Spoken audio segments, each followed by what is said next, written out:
নমস্কাৰ বন্ধু বান্ধৱীসকল, আজি মই আপোনালোকৰ মাজলৈ লৈ আহিছোঁ ভেদাইলতাৰ আঞ্জা।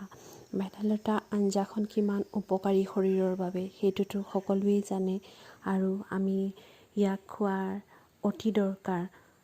ই শৰীৰৰ বহুতোখিনি ৰোগৰ বাবে ভাল। এই ভেদাইলতা আঞ্জা ভাগত মই মাহ প্ৰসাদ আছিলে, মাহ প্ৰসাদৰ বৰ দি পেলাই বনাইছোঁ। আপোনালোকে বাৰু এনেদৰে বনায়নে? যদি বনায় ক'বচোন কমেণ্ট বক্সত, আৰু কেনেদৰে বনাইছোঁ মই আপোনালোকক এই ভিডিঅ'টোত দেখাম।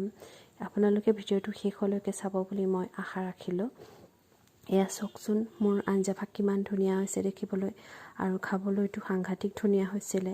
আপোনালোকৰ লগত সেইবাবে মই শ্বেয়াৰ কৰিম বুলি ভিডিঅ'টো বনাই ৰাখিলোঁ।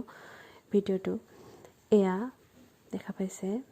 এয়া প্ৰথমতে মই ভেদাইলতাখিনি ছিঙি আনি পানীত তিয়াই ৰাখিছোঁ। তিয়াই পেলাই ধুনীয়াকৈ ধুই ল'ম। ধুই মই ইয়াত মিক্সিত মই মাৰি ল'লোঁ। তাৰপিছত মই মাহ প্ৰসাদৰ বৰখিনি এখন পেনত ফ্ৰাই কৰি লৈছোঁ।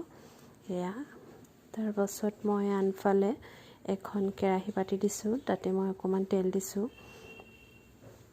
তাত মই পাঁচফোৰণ কেইটামান দি দিছোঁ, আৰু মই এয়া নহৰু খুন্দি ৰাখিছিলোঁ। নহৰুৰ লগত ডালচেনি দিলোঁ, ইলাচি দিলোঁ, লং দিলোঁ, আৰু কেইটামান জালুকো দি দিছিলোঁ। দেখুওৱা নহ'লে মই ভিডিঅ'টো কৰিবলৈ থাকি গ'ল। এয়া পিঁয়াজ অকণমান দি দিছোঁ। এয়া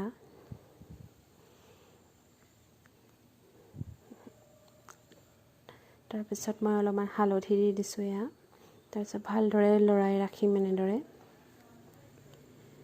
এনেদৰে ভাজ খোৱালৈকে পিঁয়াজখিনি আৰু নহৰুখিনি মই লৰাই দিছোঁ।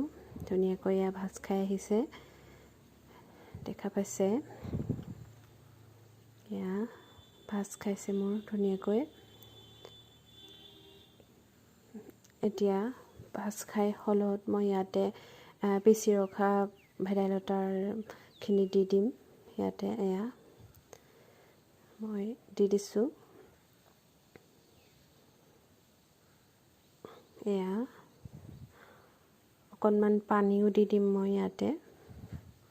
যিটো পাত্ৰত থৈছিলোঁ সেই পাত্ৰটোতে খালি পেলাই দি দিম। এয়া চাওকচোন, অকণমান পানী দি দিম। এতিয়া গৰম পানী দিছোঁ, মন কৰিব আপোনালোকে। ঠাণ্ডা পানী দিলে সেয়া হ'ব পাৰে, সেইবাবে গৰম পানী ব্যৱহাৰ কৰিব। এয়া মই ধুনীয়াকৈ লৰাই দিছোঁ। তাৰপিছত মই ফ্ৰাই কৰি ৰখা বৰকেইটা দি দিছোঁ ইয়াতে। চাওকচোন, মাহ প্ৰসাদৰ বৰ খাবলৈ সাংঘাতিক ধুনীয়া হয়। এনেদৰে বনাই খালেতো আৰু কথাই নাই। উতল আহিছে মোৰ লাহেকৈ। এতিয়া মই অলপমান জালুকৰ গুড়ি দি দিছোঁ।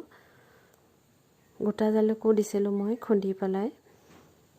এয়া মোৰ উতল আহিছে, সাংঘাতিক ধুনীয়া গোন্ধ আহিছে, আৰু সাংঘাতিক ধুনীয়া টেষ্টি হৈছিলে। আপোনালোকে এনেদৰে বনাই খাইছেনে কমেণ্ট কৰি জনাবচোন। এয়া চাওক, মোৰ এয়া পৰিৱেশনৰ বাবে ৰেডি হৈ গৈছে। এয়া খাবলৈ সাংঘাতিক ধুনীয়া হৈছিলে। অতি সোনকালে হৈ যায়, বেছি কাম নাথাকে। আপোনালোকে এনেদৰে বনাই খাইছেনে মোক জনাবচোন।